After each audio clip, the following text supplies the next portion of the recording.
While my initial impression of the Cranford series from the BBC is that it certainly wouldn't be my cup of tea, I can say without a doubt that it is a quality production that I can see having a very particular audience. For those of you who aren't familiar with it, Cranford is a series of miniseries from the BBC set back in the 1800s and taking place in the small British village of Cranford.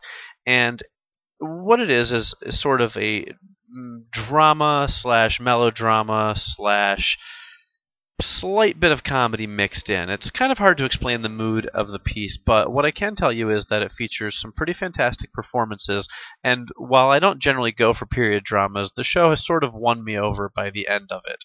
Now, what I have in front of me is Cranford Return to Cranford, which is the newer miniseries. It's about a 3-hour series that picks up after the original series, which is just called Cranford. Now, at the same time as releasing Return to Cranford, the BBC has also released Cranford the Collection, which includes the original Cranford miniseries and the Return to Cranford sequel miniseries. You still with me?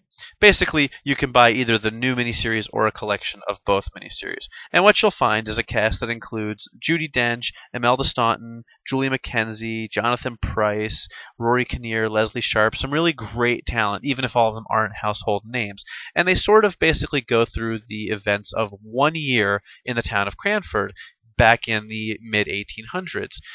It doesn't necessarily sound all that interesting, and I can't say that it's like glued to the television kind of TV, but it is good, solid drama that mixes in a little dash of humor to keep things from being too bleak or too British, as the case may be in some of these cases. So the first Cranford takes place of a year and sees the town kind of fighting the creation of this railroad.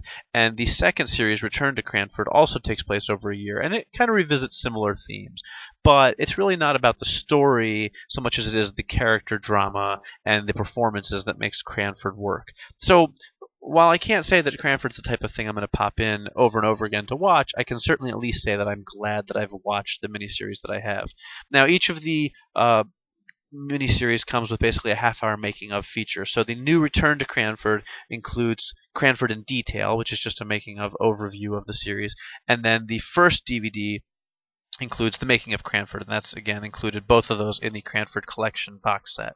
So ultimately, for those of you who like your British period dramas, you could certainly go much worse than watching the Cranford series. And for those of you who haven't picked it up yet, there's a nice box set that includes both miniseries into one nice collection, each of which comes with a nice little extra feature for those of you who want to find out a little bit more about this proper British world that likes to make us laugh just once in a while.